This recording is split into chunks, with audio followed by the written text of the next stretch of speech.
که مصاحبه کنیم. بیا. چند دقیقه پیشی بیا. برای بچه بازی کدام بچه رو نگاه کردی؟ نگاه نکردم پیدا میکنم. خب پیدا میکنی. The first category, they are going out and they are searching for money or child labor, working in the factories, etc. The kidnappers, I mean the Bachawas, select them outside and they kidnapped without, to aware their family were my kids. تمام از این طرفی که از مواد مخدر گرفته بازتاب انسان این همیشه جنگ پیدا میکنه. میزدن هر روز 200 شلاق بیرحمانه مرد جانم زد. ما رو باز هر کس بازور هر جایی میرد.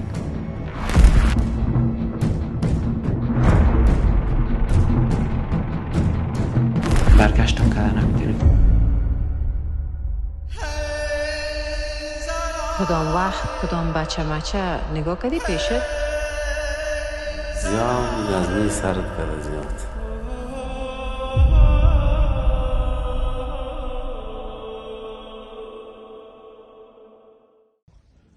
It's now my pleasure to introduce our wonderful jury members who have watched all the 15 films. Oh my God.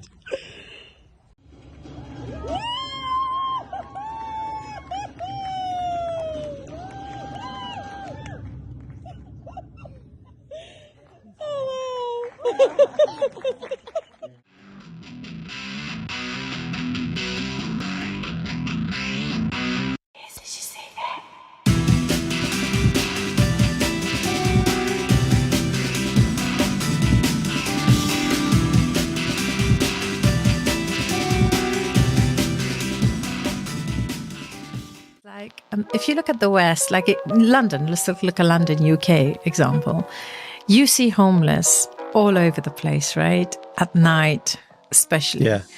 The most beautiful thing about Afghanistan is, has anybody ever noticed that? No homeless is on the streets. In spite of the poverty. In spite of the poverty. Yeah. You come home, your child comes home and you're too tired to sit with that child. Max to max, how much time will you spend with your child a night? Has anybody ever stopped to see who are the real terrorists? What does terrorists mean? And what does mortgage mean? Have you ever stopped to read that as well? Mort, death. Yeah. You're engaged in a death contract. Till you're alive, you have to pay. Should now take this behavior. There are good things that we can take from societies here. Correct. Things that are compatible with Islam, for example. Things that Islam teaches us. Or actually... It's the other way around. Yeah, it's the other way around. It's just the other way around. Yeah. And cleanliness is a part of faith. Correct.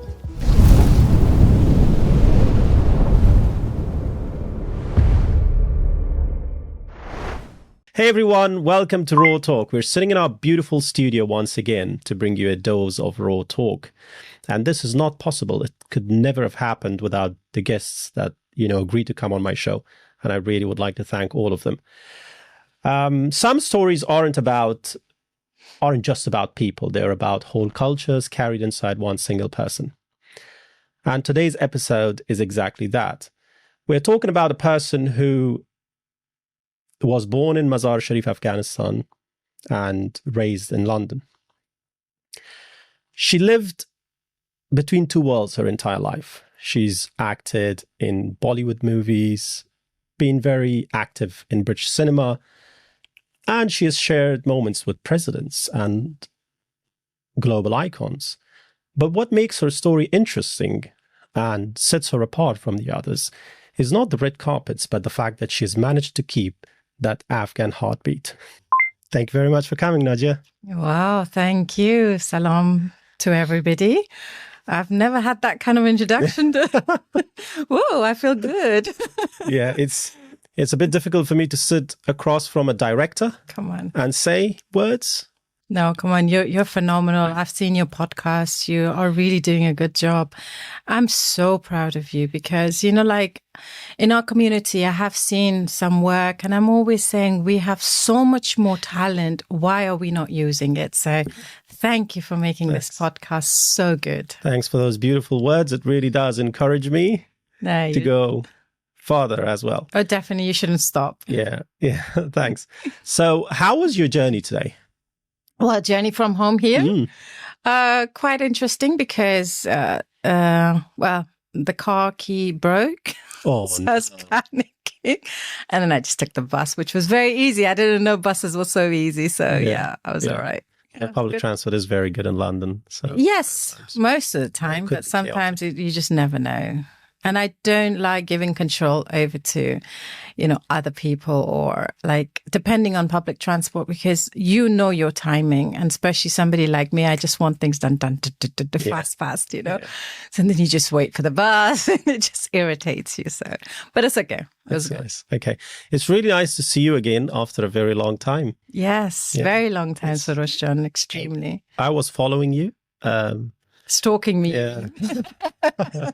You could say stalking you very quietly and silently, and actually was waiting for you to come back to London so that I could, ask you to or request you to come to the show. Yes, I had given you my word, and I learned something from my father. When a lot of things, but one of the things that always stayed with me was like my father always said, when you give your word, even if your life depends on it, you must keep your word.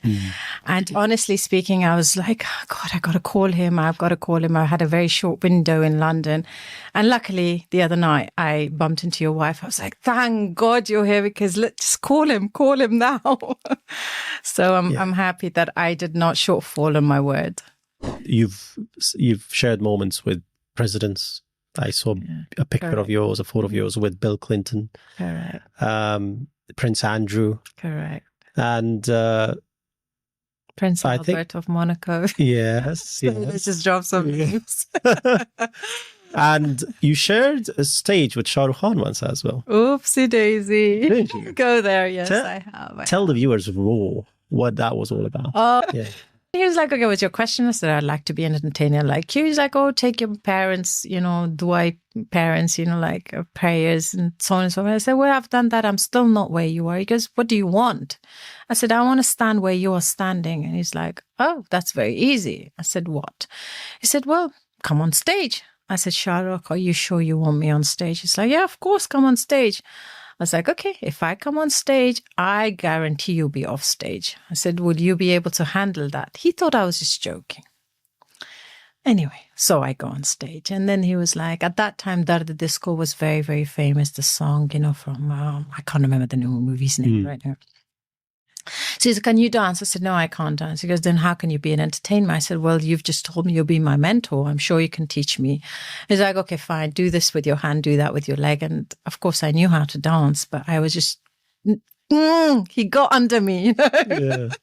So I was like, okay, fine. Anyway, long story short, he's like, and then all of a sudden I went into full dance on the stage. Okay. And everybody was like, clapping and calling out my name, Najia. The whole auditorium was going mad.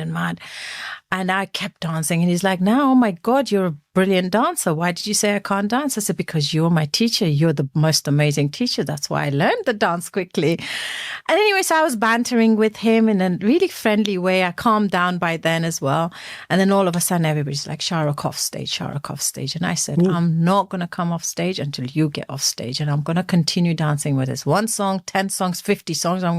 Even if I die, I'm not coming off until you get off the stage. And I was like, oh my God. And the whole crowd is like, Najia, Shah Rukh off stage. Anyway, as soon as he took a couple of steps down the stage, I just stopped and I brought him back on stage. I said, I can't do that to you. It's just obviously we're having a bit of a fun. So that was my little story with Shah Rukh Khan. However, what happened that night, all of a sudden, everybody coming to me, wanting to take selfies and asking for my autographs. And I'm nobody. They were like, no, we want you. So it was just like that, I don't know, overnight star feeling, Yeah. And it was just that. It was nice. So that's, Yeah. What pulled you into acting? Amitabh Bachchan. Okay. As a child, like as I said, this was something that I always wanted. And so at that time, I couldn't say Amitabh Bachchan. So I always used to say Bachchan. I was really little. My mom was always upset that I never learned to say mom or dad. I only learned to say Bachchan. So you can imagine that. How sad. But so it was his movies that gave me a lot of courage. Even, like, as I said, we had a very difficult upbringing. And it was like, for me, it was just, I don't know, this weird superhero in my head. And, but my thing was just Amitabh Bachchan. I always wanted to be an actor. It's just something that, it's like a worm inside you that never gets out. Yeah, I get it. So, yeah. Amazing. Is it a cultural thing? Once you've given your word, abide by it, stick by it, or because we do see people who promise you something and then they don't abide by it.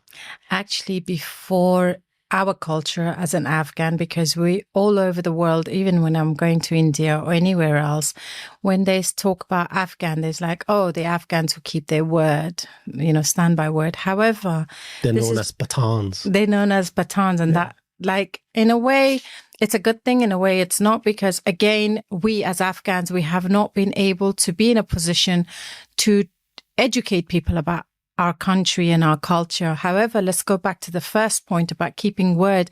It's not only Afghan culture, it's actually Islam.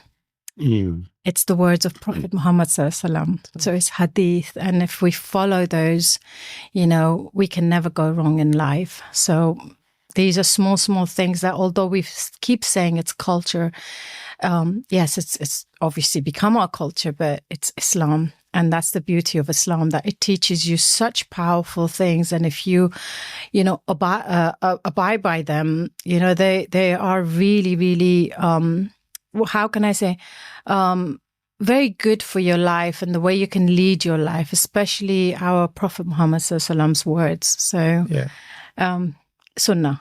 Absolutely. The way of his life, the way of his, correct. Of his companions, correct, is exactly the way that the Muslims should all follow. Correct. If the viewers haven't, they should read or study a book called The 100. Have you read that? Yes, I have read it. But 100 most influential people, correct, obviously, historically. And one of the top comes, of course, Muhammad Sallallahu Alaihi Wasallam, and he is the greatest man alive till date. Exactly. Yes. And the irony was also written by a Christian. Correct. Well, you see, once you start looking properly, I mean, it's a point I want to touch on, actually. What's happened around the world is Islam has been given a very, very bad name, sadly. And I was one of them, I must say, and I'm going to admit to that I was also lost because of the situation, because the culture difference, raising up here in the UK. It didn't allow me to a point where I should have studied further. But what happened with me when I started, I've always been a very, person who just search. If you come and tell me something, I'm like, is he right? Then I go and do my own search, and then I come to a conclusion. And I feel every human being should be that. They shouldn't just listen to one thing, or when they see something and they just accept it. They should start researching. So when I started researching, what I did understand, I've studied all the religions, believe it or not. And I was just trying to find something that would bring peace to me. And believe it or not, I never studied. I mean, as a child, we did, because of my dad and the house and everything. However, as I was growing up in London, that kind of, I lost touch with Islam. And what happened was that when I started looking into other religions, I just couldn't find peace. And then one day I decided, it was actually in India, I was extremely sick to a point where I was literally paralyzed, all alone, nobody around. When was this? This is just a year and a bit ago, really. Okay. Just very recently, I don't know what happened to me. I guess stress of life or whatever it was. I literally went paralyzed. The only thing I could move was my eyes. And then one day, even I couldn't even move my eyes. And it happened in front of my doctors and at home, and I'm all alone. I was like, why? What's going on? And believe it or not, that moment I made a decision within myself. I'm going to wake up in the morning and read my tahajjud, because somebody told me when you read tahajjud, whatever you ask Allah, it will be fulfilled. I get emotional about this because it's something I experienced. And believe it or not, Sarosh, that morning, I was laying in my bed. They say, actually, another very beautiful thing about Islam is, especially when it comes to namaz, Allah says fard namaz, which is farz on us, and we must do it. There is no forgiveness if you miss farz. If you miss sunnah, there's no guna. However, you must read sunnah, of course, because it gives you a lot of brownie points. Mm-hmm. But farz is something you cannot miss. And these are the things I did not understand. However, I woke up for tahajjud, and of course, tahajjud is not farz, but it's something very, very powerful. I was laying in my bed, and in Islam it says, if you cannot stand, sit. If you cannot sit, lay down. If you can't, if you're traveling, you just have to read it. Even if you're traveling, you don't have to have, always the qibla and look for that. So anyway, I knew about all of this, and I just laid in my bed, and with ishara, I read, my tahajjud, and believe it or not, by afternoon prayer, by dhuhr, my whole body started moving. Wow. Slowly, one after another. And it was just like as if, I've come back to life. And that's where I made my promise that I'm going to look into this. What is this miracle, And when I did, my God, Sarosh, what Islam talks about, how beautiful it is. Amazing. I never thought. I always thought that, the West gives the women's rights and freedom of speech, etc., because that's how we were brainwashed or indoctrinated by. But once you read Islam and you understand, oh my goodness me, Islam is the most beautiful religion on planet Earth, from my point of view, and I'm sure a lot of your viewers would agree with that. Yeah. The rights that Islam gives to a woman is phenomenal. It's phenomenal. And, sadly, we tend to look at outside as Muslims, we look outside, we think the West is progression. The West has given us rights. The West has given us X, Y, Z. And we think, which I was there myself, by, showing skin, it's, empowerment, it's progression. But yet, you know what it is? You are just demeaning yourself. You are just basically allowing the how can I say, the satanic side to take over you and basically make you feel good about things that are really not good for you. As a woman, it's so beautiful. Islam says, you have to dress modestly. There are so many reasons why you should dress modestly.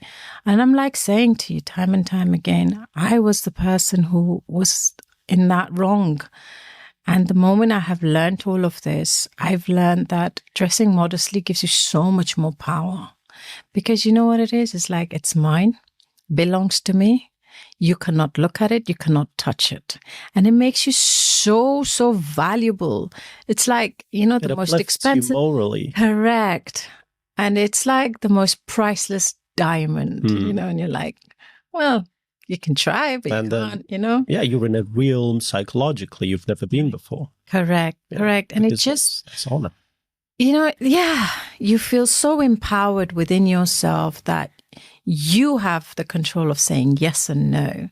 Where, I'm sorry to say, the West culture doesn't allow you to say yes or no. It makes you think that you're in control. However, you're not. Yeah. So that's how I managed to get back into my religion. I'm so proud of it today. Brilliant. I'm so happy for you.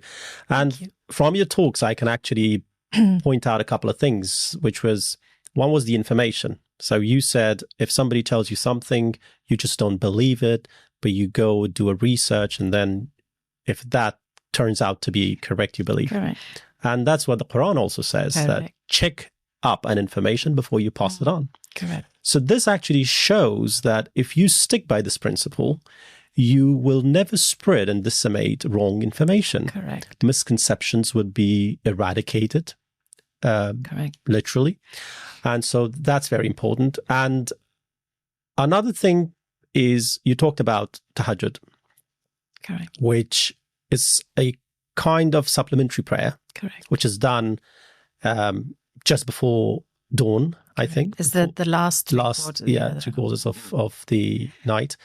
And there's a hadith about this, that Allah actually calls upon his slaves that while I'm here looking at all of you, to ask me anything you need. Correct. For me to answer your call, to answer your prayers. Correct. Where are you? All of you. And we're all in our beds, Sleeping. hunched up, sleeping, thinking that, well, this is the best place I am. Correct. But actually, it's the contrary. They say, and as there's a hadith and there is so much information, I can't obviously remember because I'm just learning things myself. It's like when you actually wake up from your most sweetest dream, I mean, sleep is like your most sweetest time because I find it difficult to wake up. Because that's the time when shaitan is like... That's why I tested you. This podcast early morning, everybody. No, work is another thing that Allah says, you put the hard work in, I'll make you successful. So when it comes to my work, because that's my bread and butter, that keeps me alive. So I always respect, even if you called me at 4 a.m, I would be here on time. Okay, today I got a little bit late, but I will be there. No, you've been on time. Is it just work or passion as well? I would say more passion. More passion. One of the reasons why it's passion, because when I was little, I always wanted to work in movies, act, because that was my safe place. Movies was my safe place. So we had a very, very tough childhood. I mean, the way we left Afghanistan and we started life in Pakistan and so on and so forth. So whenever I had any kind of issue, I would just basically, that 2 hours or 3 hours of Indian movies was my safe zone. Yeah. So my most favorite time actually as a child was like Friday nights, which is Thursday night. So like in the UK, we say Thursday night, but actually it's Friday night because after Maghrib, obviously Friday starts. So anyway, so that night we used to like quickly, clean up and everything. And then we would go and rent a VCR, those. And then would call all our neighbors and our friends and everybody. And so then everybody would gather up like 30, 40 of us. And then we'll just sit, have dinner and then make sure my dad is happy. His stomach is full of food. We're like, okay, it's our time now. We love our food.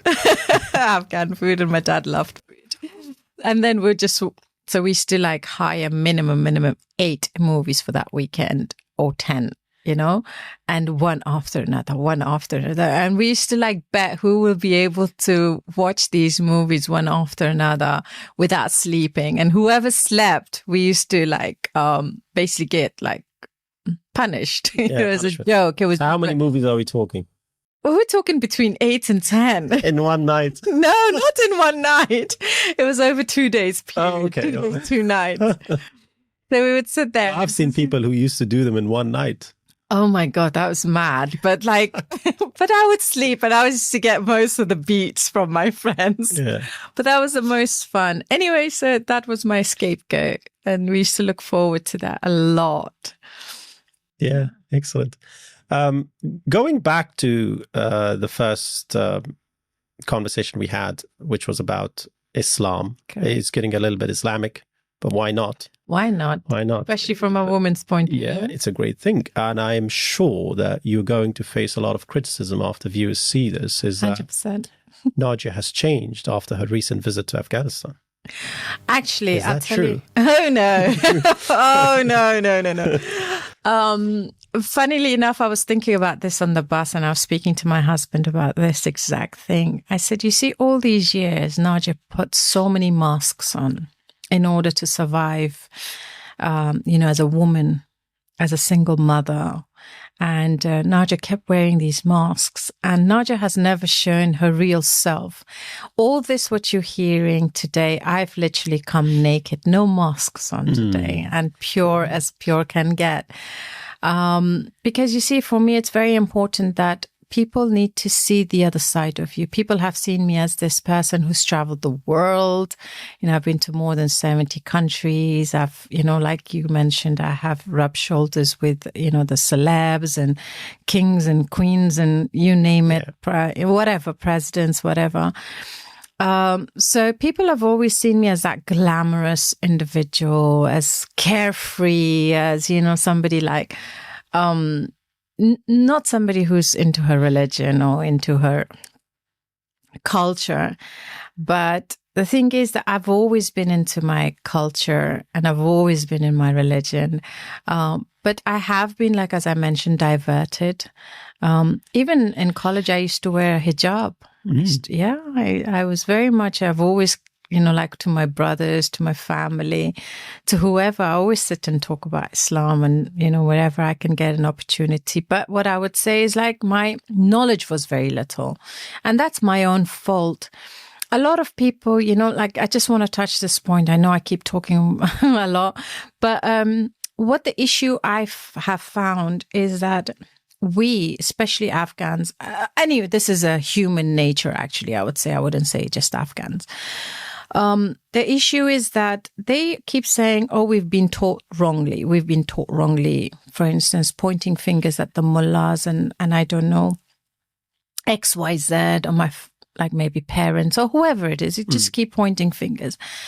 But you see, after a certain age, when you become, say, 18, the whole responsibility is upon you. When you realize that you're being taught wrong, why didn't you take the initiative and learn right? Right. Correct?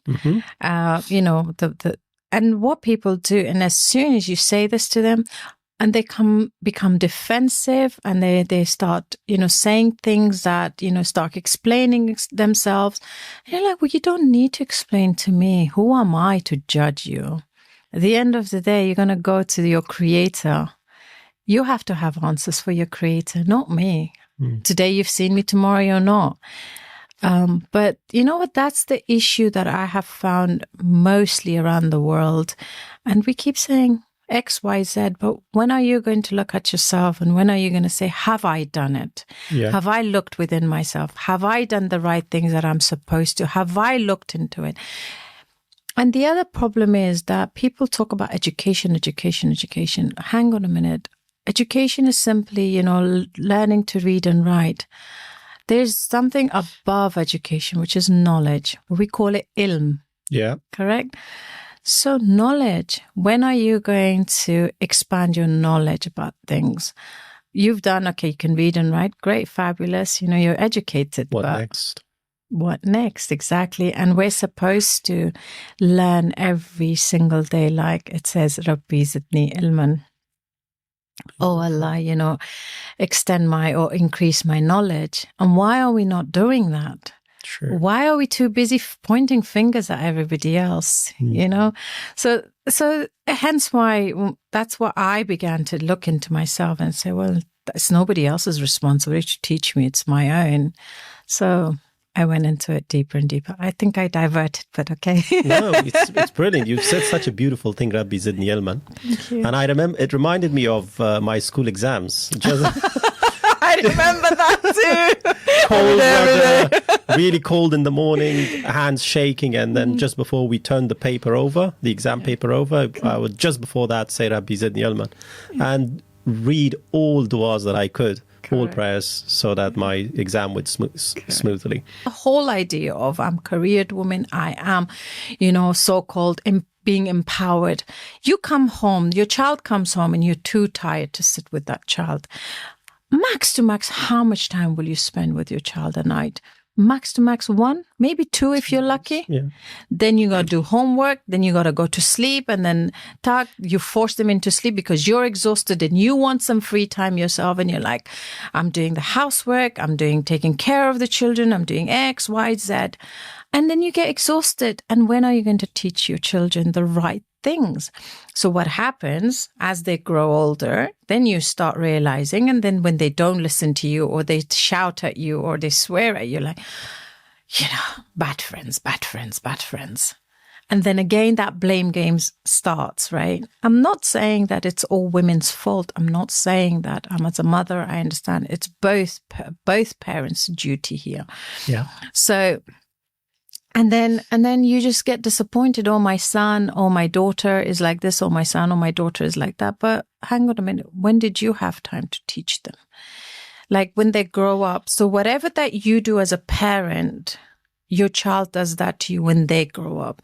So if you're on your phone or talking to your friend, and when you've got them up from school and you're like, I haven't got time for you, when they grow up, they'll do exactly the same. And there's like, if they leave you, like a lot of people, they say, oh, they've left their parents in the elderly home. What do you expect from your children? The loop goes on. What goes around comes around. Yeah. So what I'm trying to say here is like, Islam, again, we're going back to Islam, the women's right in Islam, the power that Islam gives to women is phenomenal. And if you just take 5 minutes a day and read and understand, you'll be in love with the empowerment of women in Islam. Anyway, so what it says the duty is upon the father to go and bring the bread and butter home. Your duty is to stay at home, nourish the children, educate them the right way. And I know what people are going to say, well, if the women are not getting educated, how are they going to educate the women, their children? Mm-hmm. And we'll come back to that point. That's another topic in itself. So I always say is like, learn to be able to teach your kids. And the other issue we have, is that women, Afghan women, which I have, interviewed time and time again, I have seen women around me, they always say, oh, padarish namemane, the father's not allowing. Well, hang on a minute. For X amount of time, the father's out of the house at work. He's not behind you. Mm. So why are you not taking that initiative, that 5 minutes, forget 10 minutes, 5 minutes to sit with your son, to sit with your daughter and explain certain things to them? Why are you not taking that? Why do you always, again, blame game? And then the women say, oh, we get tired, we get this. Lots of excuses come out. Like, as I said, I've been there myself. And now that I've learned, I'm just trying to pass this message on so people don't make the same mistakes that I have. So I want people to learn from what I have done wrong. So that's the reason why I'm saying all of these things. So sadly, that's what it is with our society. When are we going to take the blame on ourselves? And when are we going to say, I'm sorry, I've done wrong? Yeah, that's accepting the responsibility. Correct. That is brilliant. So the viewers, it's not because she's just been to Afghanistan that she's changed. No. She's always been in look for the right information. Correct. Brilliant. No. Actually, sorry to say, I know this change helped me in Afghanistan. It did? Okay.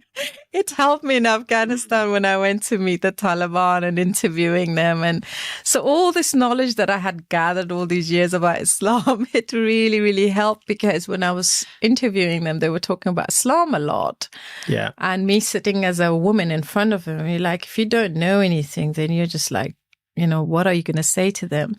And then when you actually come back and, give them information that is more than what they know, they just go silent. They have no word to say to you. And then they just do what you're asking them to do, know? And that's where when I say empowerment, that's where I felt empowered. That I'm sitting in front of the most intellectual people that are within, Islam, like with a mufti, for instance. And then you discussing Islam with him, and there's a man, and you're like, now I'm empowered because I can discuss this with you. Now I can have debates with you, and you have no word to say to me, no, you cannot do this.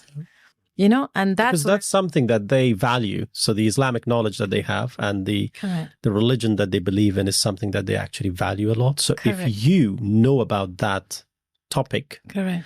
then that naturally elevates your level in their eyes. Correct. And if they talk about example, a woman can't do this, no, well, hang on a minute. Show me farz. Don't show me sunnah for now. Show me farz. Let's talk about the Quran, because that's what is the most important thing. I'm not saying again, please viewers, do not understand me incorrectly, that I'm talking sunnah is not, shouldn't be followed 100%. It should be followed. But what it is before sunnah is farz. It's Allah's words. Why are we not following it? Yeah. Learn it. Get empowered, and nobody can stop you. Nobody can say, no, you cannot do that. No, you cannot do that, because you will be able to give them reasons why. Then you can say to them, who are you to tell me when my Allah has given me these rights? Yeah.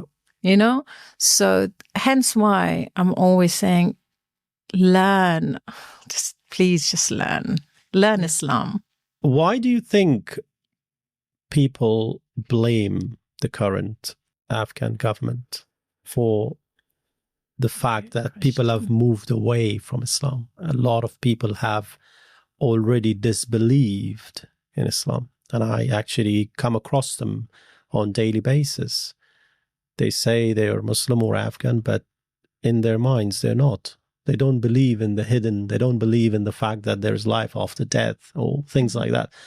And they are very quick to put that blame on the governments, on the people who are currently actually running Afghanistan, that they are the people who believe so staunchly in the religion, and the religion is barbaric, it's evil. They say things like that.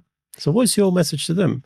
Well, first of all, I can't say much about the government, to be very honest with you, because I personally don't like politics. Politics is something that has divided people for centuries and centuries. You can't even debate with them about Islam. As soon as you do, they bring in the Taliban. Correct. And that's, like I told you, the blame game. Nobody looks within themselves. I've had people who have no knowledge of Islam, and they sit and talk about things that you're like, well, have you read about it? Have you understood it before you actually come and have a debate with me? My knowledge is like 1%, So if mine is 1%, why is your knowledge not 0.5%? And then come and sit and talk to me. But no, they don't want to have that 0.5%, and they just want to go on and on and on. Why again? Indoctrination. And that's what the subliminal message is. If you look around the world from day one, Islam has been given a bad name. Islam has always been given a bad name. And the most amazing thing is that in the recent months or year, if you see, Islam is the fastest growing religion in the world, especially amongst the West. Yeah. Right? In America, especially now. Correct? Yeah.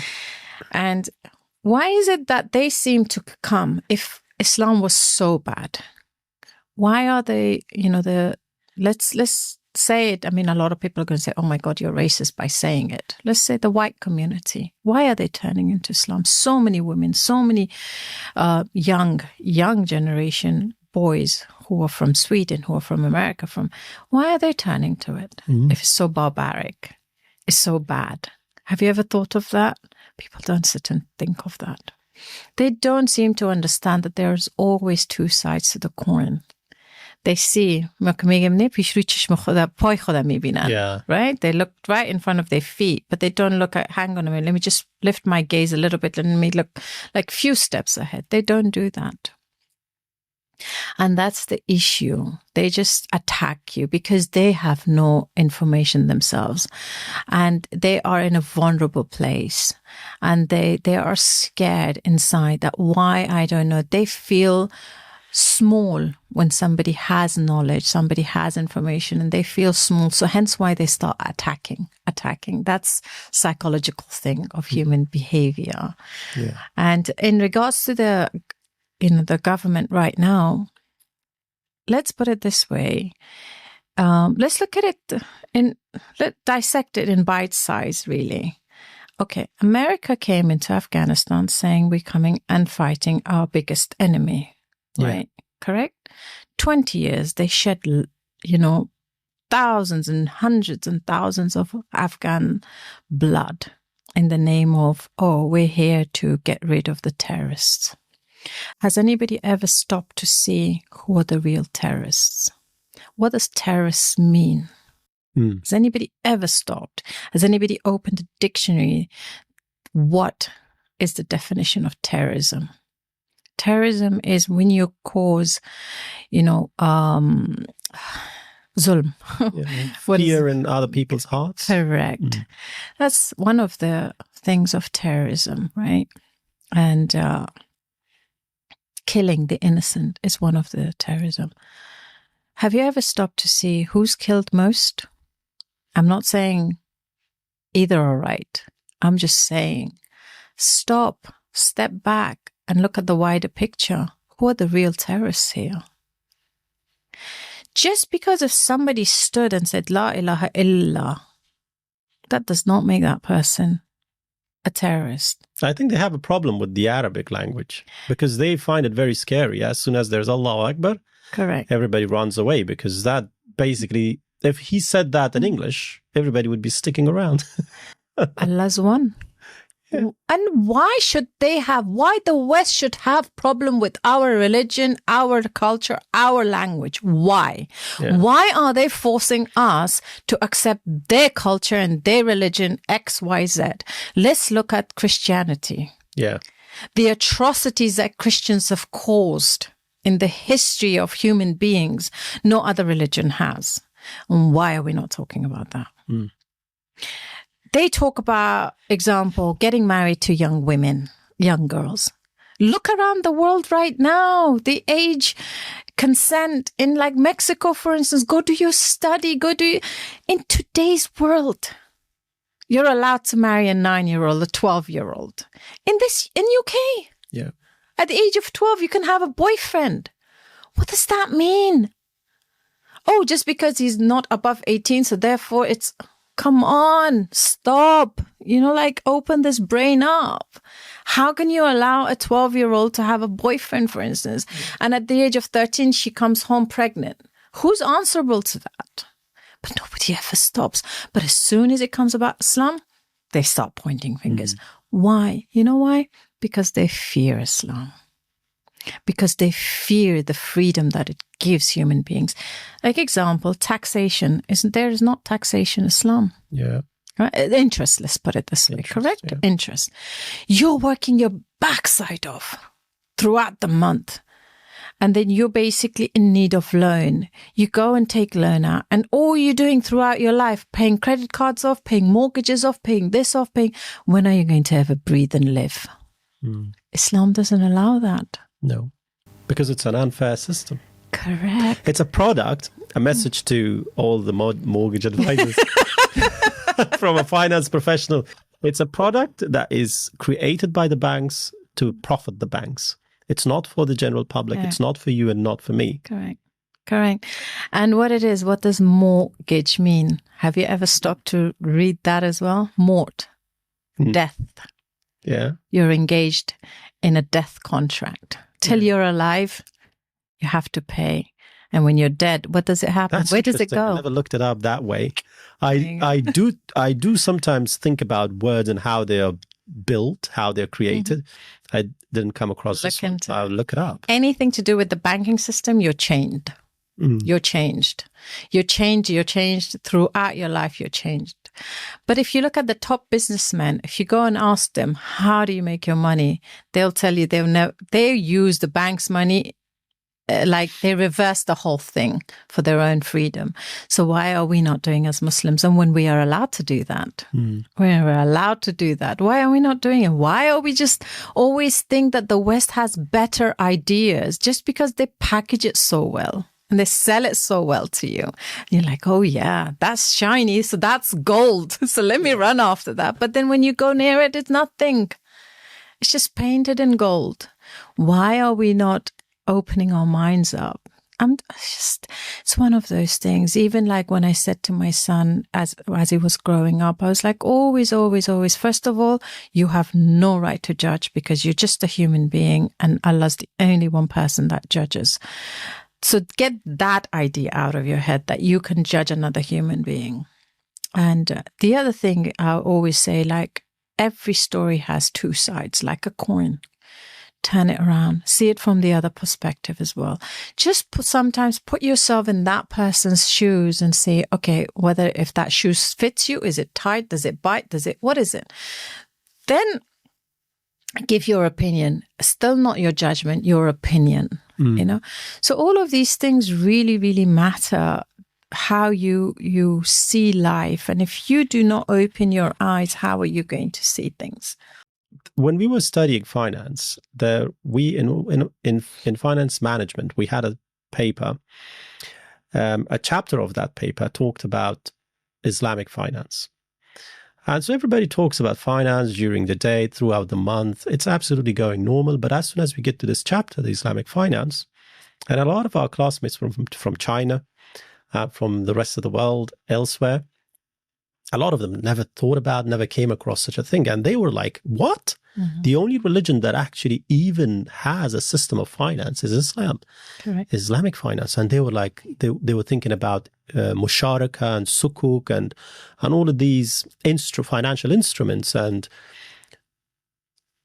it took all of them aback. It took all of them by surprise. Yeah. And it's again why people need to open up their minds and read and study. Earlier, we talked about why people blame the Taliban government, for example. We still haven't spoken about that, but yeah. We said, why do we blame Islam for the current government? Actually, there are two different topics. Correct. We cannot mix both. Let's put them both aside and take them up separately and discuss. That's something that they need to remember. And when the credit crunch happened in 2008, and I wasn't even in the UK at the time, I don't remember a very prominent economist, viewers will see the name on the screen now, actually said that if the world had gone by the Islamic finance, the credit crunch of 2008 could have been avoided. Correct. Because of so much speculation that happened in the banks, or because of all of the interests and everything else, and the mortgages that they just gave out to people. The speculation was so bad that it actually, destroyed the whole economy of the world. Correct. And has anybody stopped to see that why are the middle class and the rich people keep moving towards, like example, Dubai? Why have they made Dubai as their hub? Because there are no interests. There are no so-called taxes on personal income, or any other Muslim countries that go by the Sharia law. Again, the Sharia law has been villainized so much. When I look and say, why don't you, instead of like getting upset about it, sit and read what is Sharia law, for instance. So all these countries that are run by Sharia law, they're always at the top, and they're expanding and they're getting better and better. But people don't seem to stop and look. We never see somebody stabbing anybody in those countries. No. Like example, say for instance, what they're trying to do, like in Afghanistan, for instance, they're saying, they're bringing very, very harsh so-called religion into, or Islam. I understand Islam does not allow violence. It's a religion of peace, etc., etc. I'll give you remind me, about peace and Taliban and America, and I'll give you some exclusive information. Looking forward to it. I'll give you some exclusive information. So anyway, so what it is that we tend to, like, again, it's just a blame game, isn't it? So those countries, they allow you to be free. So all the Westerners, they keep moving into places like, as I said, Dubai, the easiest place. Why? Why have people should stop and educate themselves who built Dubai and for what purposes they built Dubai. Dubai was built on the purposes of not paying taxes. Yeah. And it was a British idea and it was an American, the West idea, basically, that we should have a hub so we don't pay taxes. So what they're doing, they're bringing all these so-called immigrants, but we're not, nobody's immigrant on this earth, because this earth belongs to human beings. And again, go learn about common law and straw man and all the rest of it. Then you'll understand that these borders and XYZ are all man-made and it shouldn't be like that. Anyway, let's not get into that. So what it is that they've given freedom. So what they do is they bring other people into this country, make them work, tax them. So they are slaves, modern slavery. They're not in chains anymore, but they are in chains of finance difficulties and all that. And what they do, they keep building their own countries.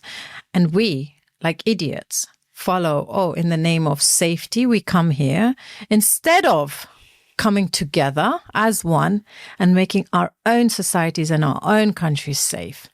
Those so-called criminals that come from Afghanistan or anywhere, let's just stick to Afghanistan for now, because we are Afghans.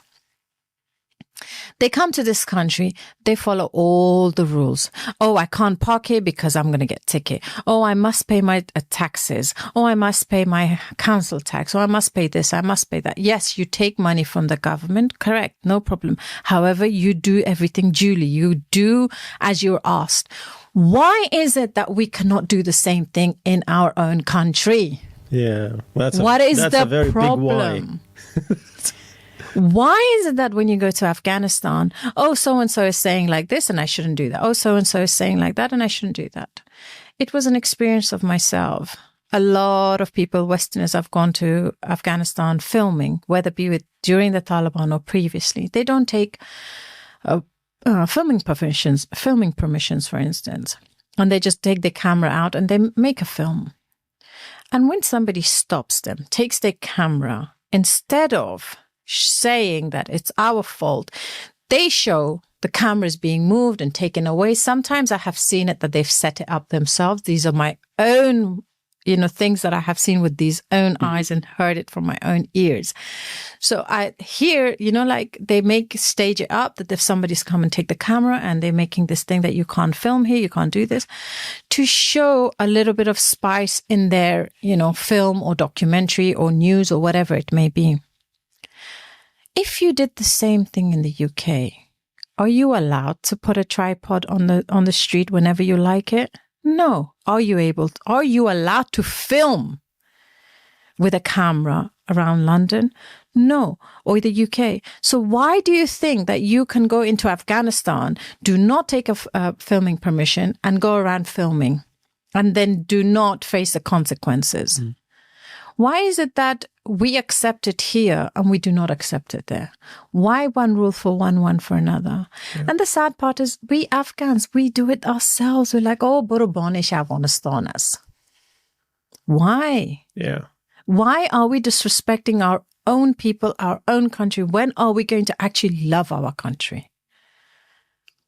And if we start to love our country, no MF could come there, excuse my language, to take your values, to take your minerals. Right now, the war in Afghanistan, before it was about Silk Route, then it was about gas and oil pipelines, and then now it's about lithium, about your minerals. Afghanistan is the richest country in the whole wide world in its minerals and its so many things.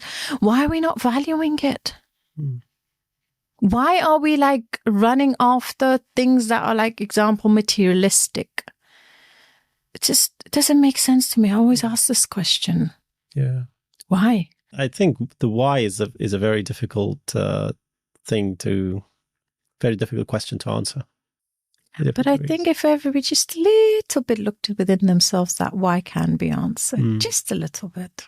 They could definitely do the smallest things. For example, throwing trash in the trash bin rather than on the street, because they don't do that here, as you rightly said. Yeah, they don't do. If you don't do it here, don't do it there. If you don't do it within your own house, the چهاردیواری خانه‌تان که وقتی که بوتل آوتان میخورین او سرپوش واسکا در روی سالون خانه‌تان نمندازین. Why are we doing this in Afghanistan? Yeah. Isn't that your home too? Isn't that your home too?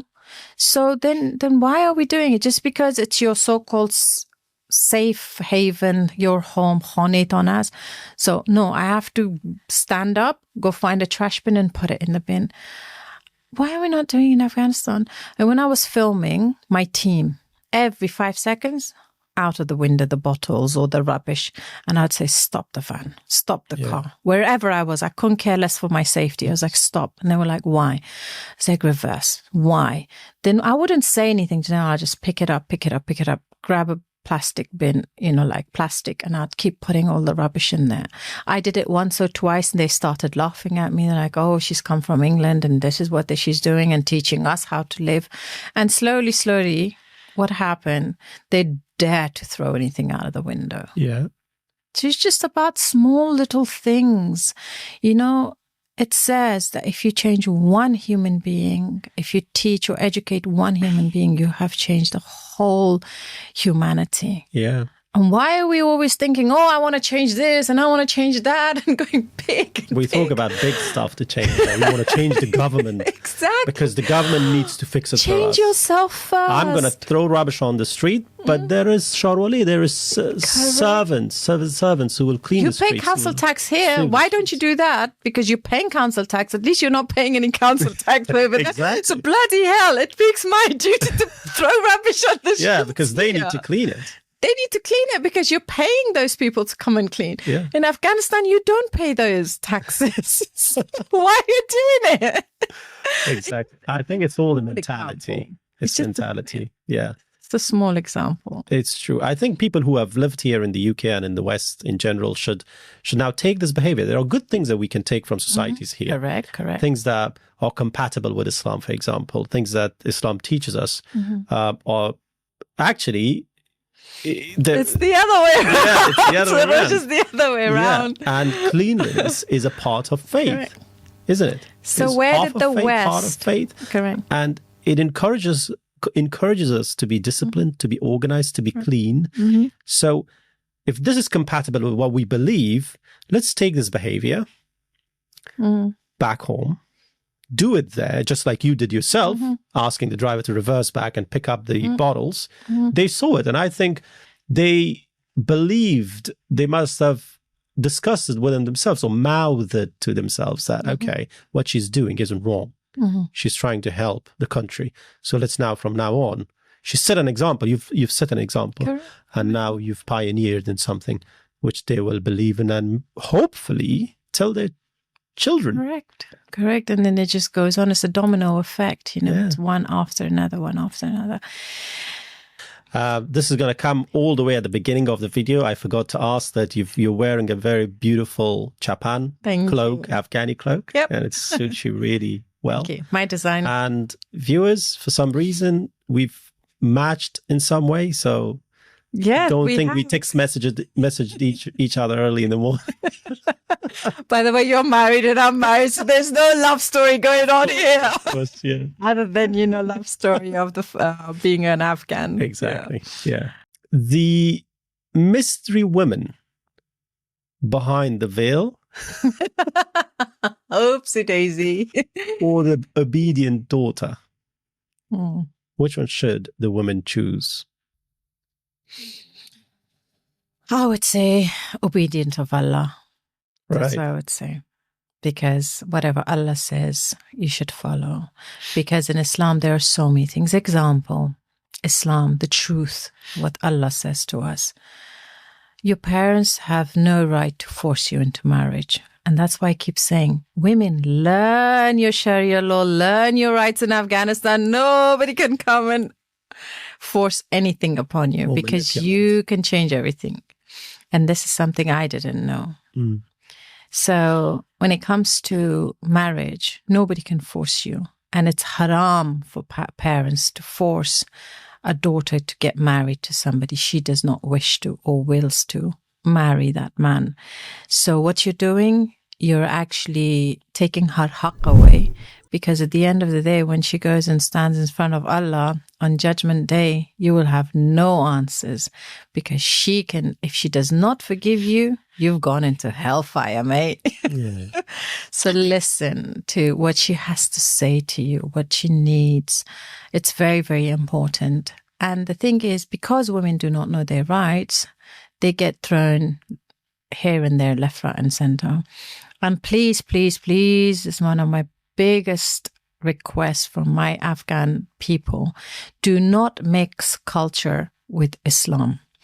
Do not say XYZ, Islam says that. It's not. So learn to differentiate culture with Islam. And once you've understood that, then I am sure you're going to forget your culture. You're going to only walk on the path of Islam. And Islam is not scary. It's not Babalu. Trust me, it's not. It's so beautiful. So yeah, that's one thing. And the other thing is, like example, our society, it's the right of a woman. When you get married, the first thing you're supposed to do, and it's her right, for you to provide her a separate house. And if you can't separate house, the finances are not allowing, you cannot keep your wife in the same room as your parents, your sisters, and your brothers, because at the end of the day, you're making a gunnah there, and it's makruh for you to be in front of your parents with your wife. So if you can't, a separate room, set something small for her so she can have her privacy, because that's her right. And then on top of that, you cannot, force your wife not to have her privacy. Even you as a husband, you're supposed to give her the privacy that she needs. You cannot interfere into her privacy. If she says, I don't want to talk, I need some 5 minutes for myself, your right is to give her that right. So that's one thing. And then when it comes to men, and always people talk about, let's talk about marriage, and we go to something else. Yeah. And when it comes to men, I'm sorry, parents, the man does not have to ask you for your permission. So don't feel bad, Mother John and Father John, that he's chosen a woman for himself. And if he sees her to be fit for himself, he doesn't have to come and ask you. He can get married and present her to you, and you're supposed to accept her because it's their life. When marriage is between a woman and a man, not with the family. So I know I'm going to get so many hate messages, but it's okay. It's just, I'm not saying disrespect your family. No way you're allowed to disrespect your mother. No way you're allowed to disrespect your father. You cannot speak to them in loud voice. You cannot. It's so important that must be understood. However, you cannot force your wife to look after your parents. It's not her job. That you think that, and the parents, especially mothers, mother-in-laws, she's not, for your work, unfortunately. And again, you're doing the gunnah on her because that's her right in Islam. So again, keep culture away from religion. So that's one thing. And the other thing that a lot of people talk about is the hijab, hijab. First of all, please understand hijab does not mean what we understand it as what it means. Like chadar doesn't mean the scarf. Hijab does not mean scarf. Hijab simply means a curtain, a veil. So therefore, when the Quran came, the first thing Allah basically sent down or narrated, or however the words are not coming to me correctly, but it was the hijab of a man. There were so many things that men are supposed to do. Example, lowering their gaze. It first talks about hijab for men. Then correct. Then much later on, the hijab of a woman came along. So my dear brothers out there, please learn your hijab before you force upon your women their hijab. So number one. Again, when it comes to hijab, if we really look at the Quran, khumur, jilbab is the right, correct words of using. Jilbab means something very loose to wear upon your clothes. Khumur means your scarf, and it's supposed to cover your bosoms. Yeah. So it's simple as that. And why is it wrong to dress like that? Example, before Dubai became so open, when you'd go to Dubai, you had to wear their attire to, respect their culture. Why is it so difficult to come into Afghanistan? Again, going to the same thing about your own society. Why is it so difficult to grab the scarf and just put it here? Why is it so difficult? Yeah. Here you love to wear your Prada and Gucci and Armani scarves and show it off to people. Look, I've got this. Just grab it and put it on your head. Just, it's so simple. Yeah, just show some respect. Correct. You can respect everything about the West or anywhere else you go into other places in the world. But as soon as you come into your own country, again, it comes to your own respect. Why? You respect yourself, the world will give you respect. It's simple. It's simple. Why is it so difficult? Okay, fine. Wear your jeans just like I wear this chapan on top. Why is it so difficult to put this chapan on? I don't get it. But over here in the winter months, you wear those long jackets, but you don't moan about, oh, this is hijab, oh, this is Islamic, oh, this is... Yeah. Why? It's so simple. Make your life simple because, life is simple. Don't make it so difficult. It's easy. Cute. Yeah. There was a study done about 70% of refugees or second generation migrants who travel to their home country, they face or experience reverse cultural shock. Because what that is that the place or the country feels familiar to you but alien because you haven't been there for a very, very long time. When you went to Afghanistan, did that happen to you? Did you feel something like that? Well, I just want to prove this study correct through you. Well, first of all, I haven't done the study, so I don't know how true that is. Like I told you, I don't listen to people. But I can only speak about my own experience. Actually, all these things that you're... Sorry, I keep touching. We're Afghans. We move hands. Sit still. Actually, what you're talking about, these experiences I had way before going to Afghanistan, because what the media had told me about and what I was seeing within my culture, unfortunately. So I was torn apart. If I was outside in my school, they were like, oh, you're too Afghan. If I was at home, oh, you're too English. So I would get like basically two worlds, yeah. I was between two worlds and I did not know. I lost my identity.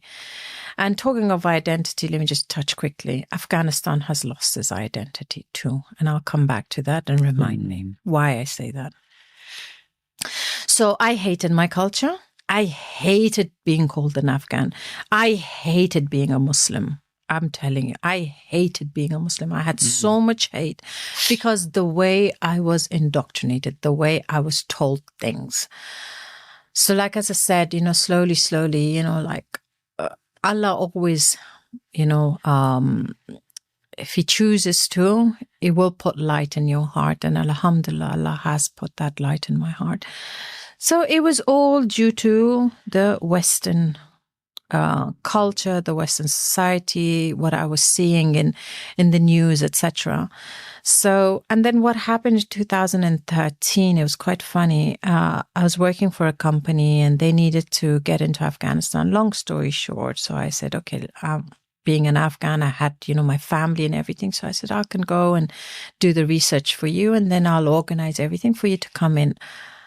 And that day changed everything about me, about my identity, about who I am. And I fell in love again with my country. I fell in love with Afghanistan, what I saw, because it was completely different to what the media was showing. Then now I'm talking 2013, okay? I'm not talking about now government. And I was like, well, hang on a minute. This is kind of cool. It wasn't so much about boys whistling at girls and girls whistling at boys and, going on dates. It was nothing that a lot of people say, oh, there was freedom. People could do this. People could do that. It was nothing about that. Valentine's Day meant more there than here. Yes, exactly. Exactly.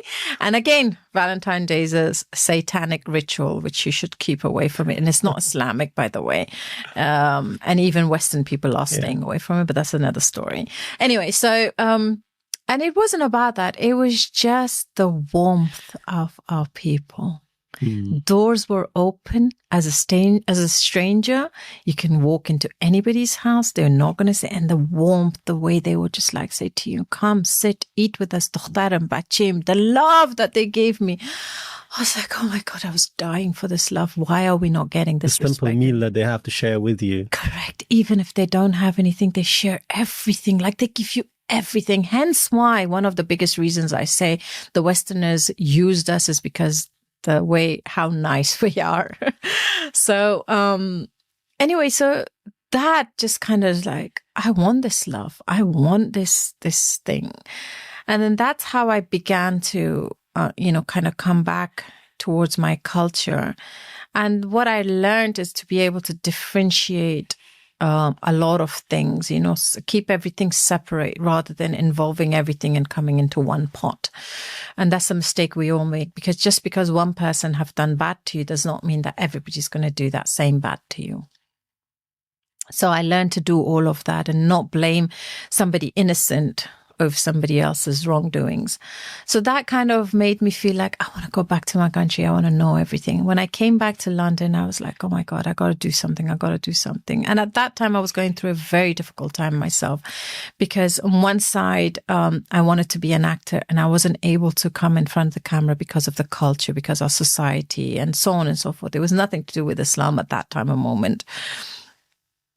And the restrictions that our culture put upon us. Excuse me. And then there was this side of me, okay, fine. If I can't come in front of the camera, I'm going to make my own films. I'll do my own thing. I'll go behind the camera. It doesn't matter as long as I'm in this field. And the thing was, and also at that time, what I realized when I went to that trip in Afghanistan, I was like, oh my God, look at India. India have used the media, basically through their movies and entertainment, and they've managed to change their people's mindsets. Why can I not do the same thing? I can do the same thing.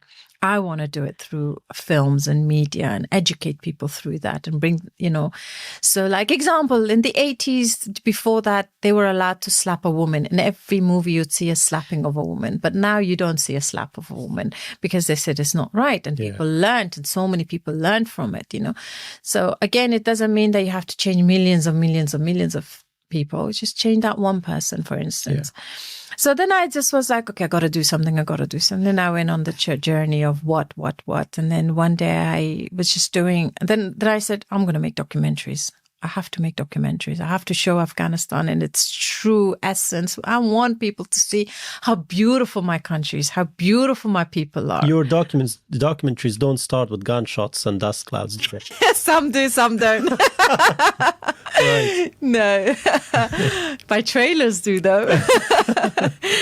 No, it wasn't alien at all. I instantly felt it, my home. Okay. I instantly connected. The moment I set foot on the grounds of Afghanistan, I don't know what happened to me. I just fell onto my knees and I started kissing the ground of Afghanistan. This was something that I had seen in Bollywood movies and I didn't know it was going to happen to me. No, I didn't feel alien at all. I felt home straight away, despite me, raising up in England, in London. So it was, it just hugged me. Right. Yeah. I can tell what that feels like. And I need to revisit that study then. You must revisit. It must have been written by someone biased. I don't know. People have different opinions. I don't know. The study's a study. It's not a scientific fact. Yeah, no. But for me, it was, like as I said, I feel alien here now. I genuinely feel alien in UK. Within the Western culture. Yeah. I can't digest it. I get suffocated here. So hence why, just because I can't live in Afghanistan, I go and travel in India as much as I can, because that's the closest to my culture. Yeah. And I love my culture and I love my religion. And I do feel alien here. If I have another child, no way in the world I'll raise that child in this country. No way in the world. Yeah. Yeah. Excellent. Brilliant. Thank you very much for coming, Najia. It was an honor to have you. And rebellion, disrespect, I don't think the show meant any of that today, the conversation with Najia. But we talked truth. If this has pissed you off, good. Because I think it has touched a nerve. But if it has inspired you, even better. Either way, keep it raw.